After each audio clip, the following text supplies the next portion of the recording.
ఓం అస్మద్గురుభ్యో నమః. జై శ్రీమన్నారాయణ.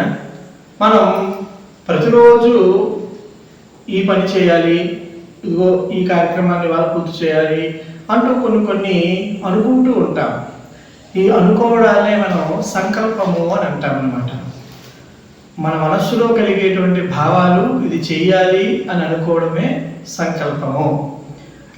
కనుక మనం ఈ దైవీ కార్యక్రమాలు ఏవి చేయాలన్నా సరే మనం సంకల్పం చెప్పుకున్నారా అని అంటుంటారు. ఉదాహరణకి ఇవాళ సత్యనారాయణ స్వామి వ్రతం చేయాలి అని ఉదయాన్నే సంకల్పించుకుని సాయంకాలం వ్రతం చేయండి అని మనకు కల్పన చెప్తూ ఉంటుంది. ఏ కార్యక్రమం ఏ పూజ చేసినా సంకల్పం చేయాలి. ఏమిటి సంకల్పం అని అంటే మనము ఈ కాలాన్ని గణించడం అన్నమాట. ఈ కాలంలో ఈ సుదీర్ఘమైనటువంటి కాలం, మన కాలం చాలా ఘనమైనది. ఆ కాలంలో ఎక్కడ ఉన్నాము, ఏ సంవత్సరంలో ఉన్నాము, ఏ దిక్కున ఏ ప్రాంతంలో ఎట్లా ఉన్నాము అని భగవంతుడికి చెప్పి ఏ నదీ తీరంలో ఏ వంశంలో ఎవరో ఏం చేస్తున్నారు, మనం ఏదేమిటి గోత్రం ఏమిటి చెప్పుకుని చేసేది రోజు చేసేటువంటి సంకల్పం, నిత్య సంకల్పం అని అంటారు. కానీ మరి కొన్ని ఘనమైనటువంటి కార్యాలు చేస్తున్నప్పుడు కార్యాలు చేస్తే సంకల్పం, మరి ఘనకార్యాలు చేస్తేనో మరి ఘనకార్యాలు చేస్తున్నప్పుడు మరి ఘనమైన సంకల్పం, గొప్ప సంకల్పం చెప్పాలి కదండి. అందుకే మహాసంకల్పము అని అంటారనమాట. కన్యాదానే నదీ స్నానే తులాధానీషు ధ్వజ ప్రాయశ్చిత్తేషు యజ్ఞోదో వ్రతాదీషు విశేషతః ఏతదాదిషు సర్వత్రా మహాసంకల్ప మాధరాత్ కృత్వా యత్కురుతే కర్మ తదానంత్యాయ కల్పతే అని మనకి ఒక వచనం, శాస్త్రవచనం. అంటే కన్యాదానం చేస్తున్న సందర్భము, అదేవిధంగా నదీ స్నానాన్ని చేస్తున్న సందర్భము, తులాదానం అంటారు, తులాదానాన్ని చేస్తున్న సందర్భంలో ఏదైనా ప్రాయశ్చిత్తాల కోసం, ఏదైనా పలానా చేయకుండా పనులు చేసో దాని ప్రాయశ్చిత్తంగా ఏదైనా కర్మలు చేస్తున్నా, యజ్ఞ యాగాదులు వ్రతాదులు లాంటి ఘనమైన కార్యాలు చేస్తున్నప్పుడట ఈ విధమైనటువంటి మహాసంకల్పాన్ని పఠించాలి అనేటువంటిది వాక్కు.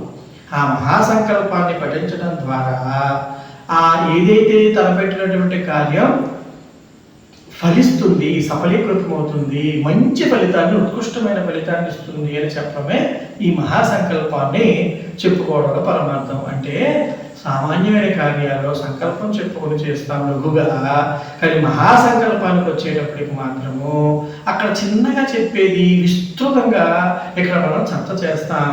ఈ యొక్క విశ్వము గురించి, కాలం గురించి, ప్రదేశము, మనం ఉండేటువంటి నివాసం గురించి మనం చెబుదామన్నమాట. చూడండి, ఈ మహాసంకల్పాన్ని ఎవరు శ్రద్ధగా వింటారో, నేర్చుకుని ఎవరు అంటారో, పఠిస్తుంటారో వారికి జ్ఞానము పరిపుష్టంగా కలుగుతుంది అని చెప్తారు.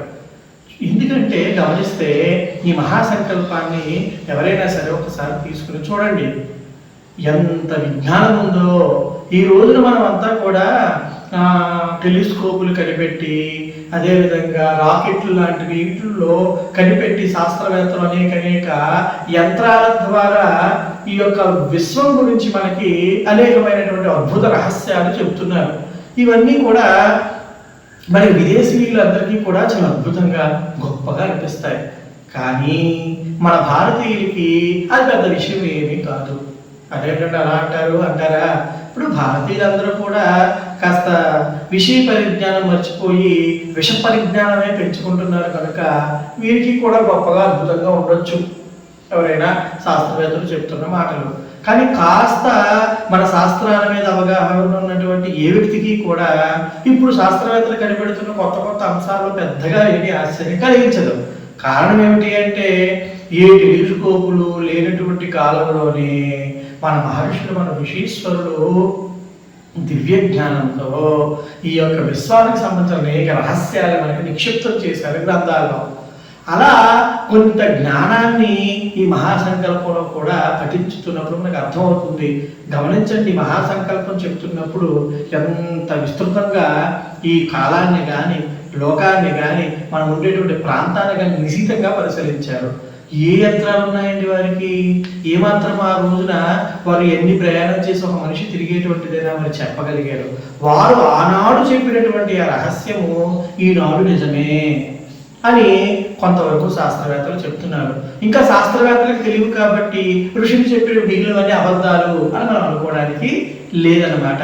చూడండి, ఏలియన్స్ ఉన్నారు అని మనం చెప్పుకున్నాం కదా. అంటుంటారు శాస్త్రవేత్తలు, అంటే గ్రహాంతరవాసులు అని పేరు పెట్టారు వారికి. మరి మనమంట మన ఈ లోకానికి అవతల ఉన్నటువంటి వారు దేవతలు, పైన అనేక మార్గాలు ఉంటాయి, ఒక్కొక్క ఆవరణలో ఒక్కొక్క దేవతా శక్తులు ఉంటాయని మనం చెప్పాం. దాన్నే శాస్త్రవేత్తలు వారికి అర్థం కాక ఆ స్థితిలో ఏమిటో వారికి తెలియక వారు రకరకాల పేర్లు పెడుతూ ఉంటారు. పేర్లు భాషలో మారినప్పటికీ కూడా మన యొక్క శక్తి అయితే ఒకటి ఉన్నది అని మనం అర్థం చేసుకోవాలి.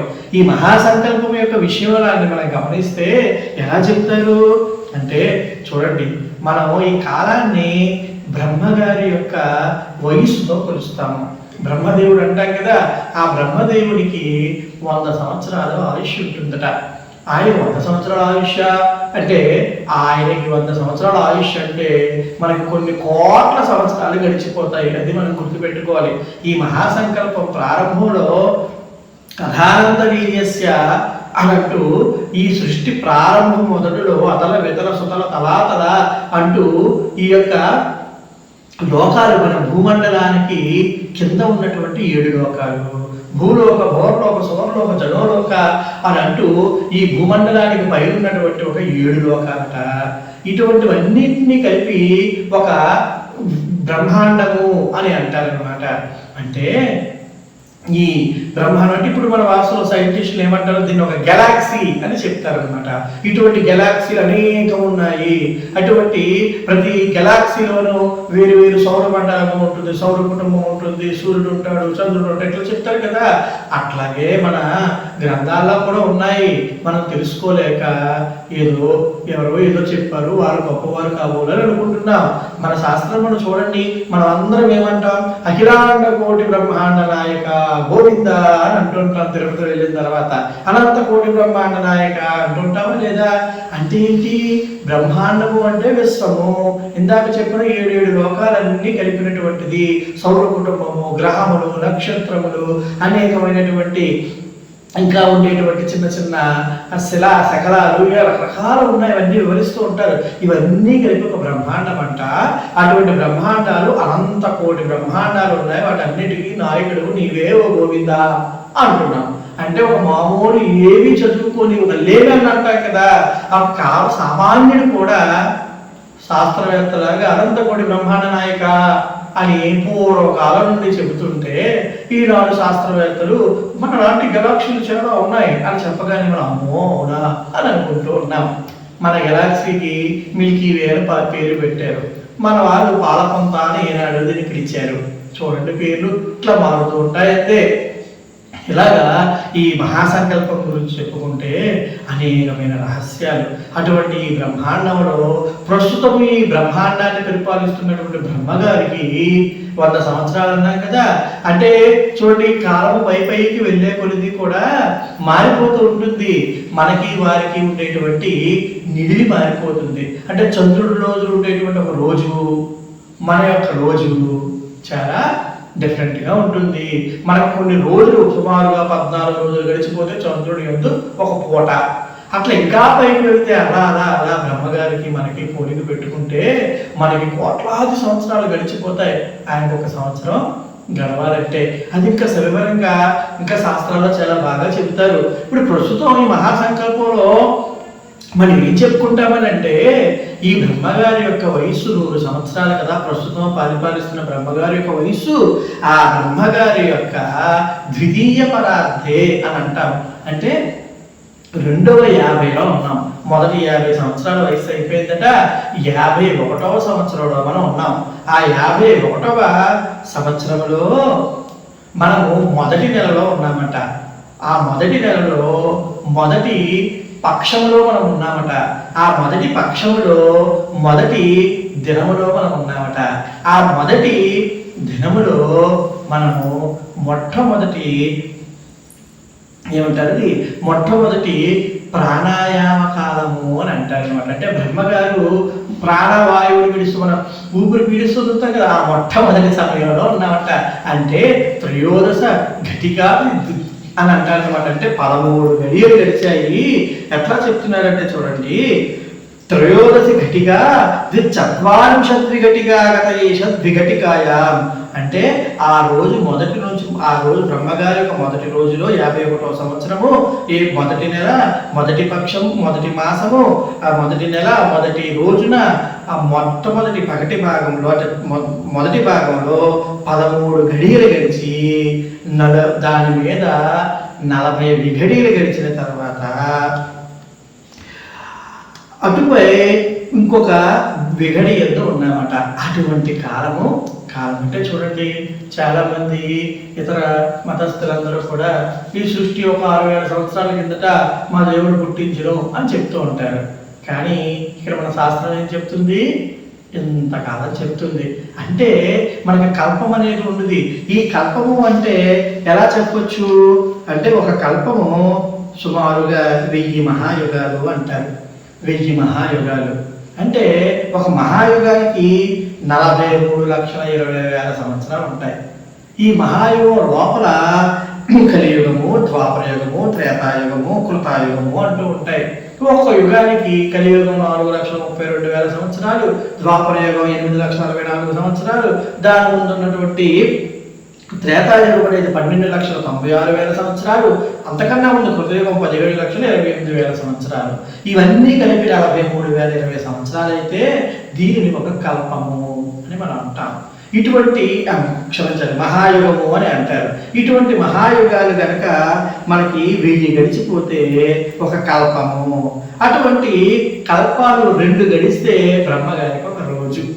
ఇప్పుడు లెక్క వేయండి, ఇటువంటి బ్రహ్మగారికి 50వ సంవత్సరాలు నిండిపోయి 51వ సంవత్సరంలో మనము మొదటి నెల, మొదటి రోజు, మొదటి పక్షం, మొదటి రోజులో మనం ఉన్నామంటే ఎన్ని కోట్ల సంవత్సరాలు అయినయో లెక్క కట్టండి.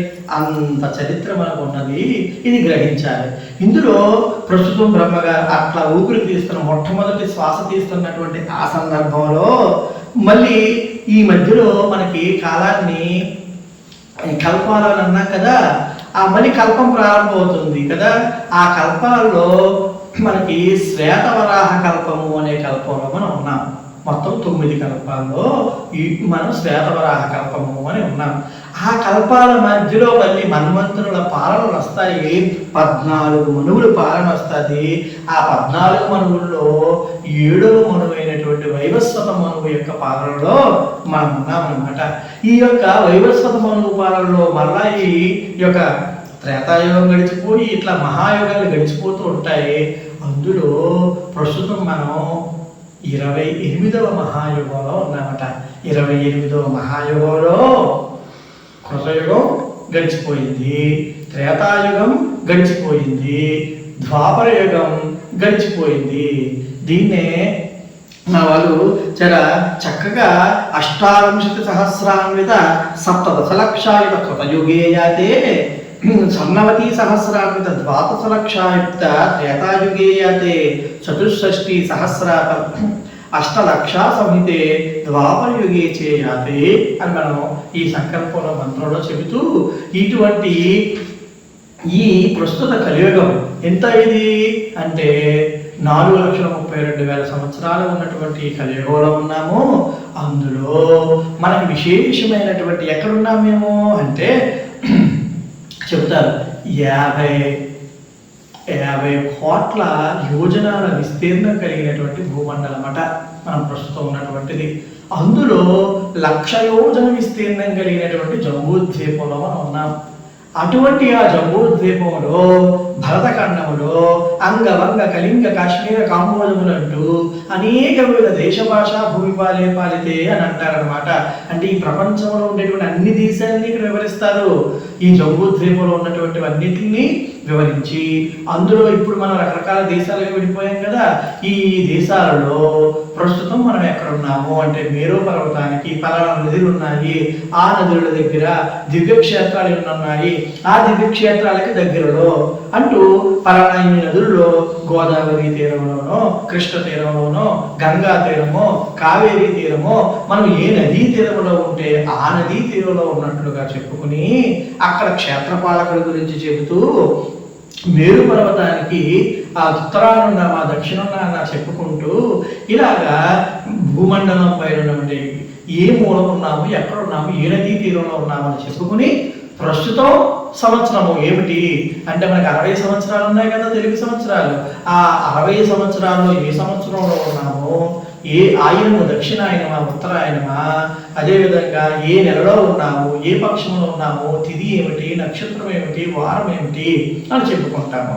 అంతకన్నా ముందే ఇందాక అనుకున్నాం కదా, ఈ కలియుగంలో మహాచక్రవర్తులు పాలన ఉంది. అటువంటి మహాచక్రవర్తుల యొక్క పాలన బట్టి మనకి శకాలు నిర్ణయం అవుతాయి. మనందరం ఏదో ఆ శకం అండి అని మనందరికీ చెప్పుకుని వాడు ఎవరినో మనం పెట్టుకుని ఆ శకాన్ని ఫాలో అవుతూ ఆయనే నిజం కావాలి అనుకుంటాం. అది ఏమీ కాదు. మనకి కూడా శకాలు ఉన్నవి. శాలివాహన శకమని చెబుతారు. అంటే 6 షట్చక్రవర్తులు అంటారు. అటువంటి చక్రవర్తులు యుధిష్ఠిర, విక్రమాంక, శాలివాహన, నాగార్జునాది షట్చక్షేషు తృతీయే శాలివాహన శకే. శాలివాహన శకాన్ని అనుసరిస్తూ మనము ఇదిగో ఇన్ని సంవత్సరాలు గడిచాయి అని మనం చెప్పుకుంటాం. అట్లా చెప్పుకుని ప్రస్తుతం ఈ సంవత్సరంలో ఎట్లా ఉన్నాము అని మనం అనుకుంటూ మన యొక్క దేశ అంటే ఎక్కడున్నాము, కాల బ్రహ్మగారి కాలం నుండి ఏ కాలంలో ఉన్నాము అని అంటూ వీటన్నింటినీ కూడా కొలతలు వేసి పలానా చోట ఉండి ఈ పని చేయడానికి ప్రస్తుతం ఏ పని చేయడానికి కోసం ఇదంతా కన్యాదానం వివాహ వైభవం కోసం చెప్తున్నాను కాబట్టి ఈ కన్యాదానం అనేటువంటి కన్యాదానం కోసం నేను సంకల్పం చేస్తున్నాను అని చెప్తున్నారనమాట. అంటే చూడండి, ఇంత విశాలమైనటువంటి అన్ని బ్రహ్మాండాలట, ఆ బ్రహ్మాండాల్లోని గ్రహాలట, నక్షత్రాలట, సౌరమండలమట, వివిధ లోకాలట, ఆ లోకాల్లో మధ్యలో భూమండలమట, ఆ భూమండలము 50 కోట్ల విస్తీర్ణం కలిగినదట, అందులో అనేక ద్వీపాలట, నదులట, పర్వతాలట, ఇటువంటివన్నీ ఉంటే అందులో 1,00,000 యోజనమైనటువంటి విస్తీర్ణమైనటువంటి జంబూద్వీపమట, భూమధ్య రేఖకి దగ్గరలోనట. ఇవన్నీ కూడా భూమధ్య రేఖ గురించి కూడా మనకి మహాసంకల్పంలో చెప్పారు. చెప్పి ఇన్ని నదుల మధ్య, ఇన్ని జాతుల మధ్య, ఇన్ని వృక్షాల మధ్య, ఇన్ని క్షేత్రాల మధ్య, ఇంత మధ్య నేను పలానా గోత్రికుడినైనా పలానా వారిని కన్యాదానం చేయడానికి లేదా పలానా కార్యక్రమం చేయడానికి కూర్చున్నాను అని చెబితే నేనే చేస్తున్నాను అని మనిషికి సహజంగా ఏదో తెలియని అహంకారం, ఇగో అంటారు కదా, అది వచ్చి దర్పము డాబు ప్రదర్శించేటువంటి లక్షణాలు సహజంగా మనిషికి ఉంటాయి. ఇంత ప్రస్తావన చేసి నాయన ఇంత విశ్వంలో ఎంతరా అని ఎవరైనా అలా అనక్కర్లేదు, వాడే తెలుస్తుంది. అందుకు జ్ఞానం పెరుగుతుందని అన్నాం. ఎందుకంటే మనం ఇంత జీవి సృష్టిలో మనిషి చాలా క్షుద్ర జీవి ఎంత వాడే, కానీ మనం అంతా భ్రమించి ఏదేదో చేస్తూ ఉంటాం. కనుక ఇంత జ్ఞానం కలిగాక మనం కాస్త సాత్వికంగా చక్కగా బ్రతకడానికి మనిషిలో ఒక తెలియనటువంటి సాత్వికత, ప్రసన్నత కలుగుతుంది. అది మహాసంకల్పం వినడం ద్వారా జ్ఞానం కలిగి అభివృద్ధి చెందుతామంటే అర్థము. మరి మహాసంకల్పం చాలా పెద్దది కాబట్టి మరి దాని గురించి చెప్పుకున్నప్పుడు కూడా మనం కొంచెం ఈ వీడియో కూడా కాస్త కొంచెం పెద్దదే అవుతుంది. అందరూ తప్పకుండా విని ఈ మహాసంకల్పం నేర్చుకునే ప్రయత్నం చేస్తామని కోరుతూ జై శ్రీమన్నారాయణ.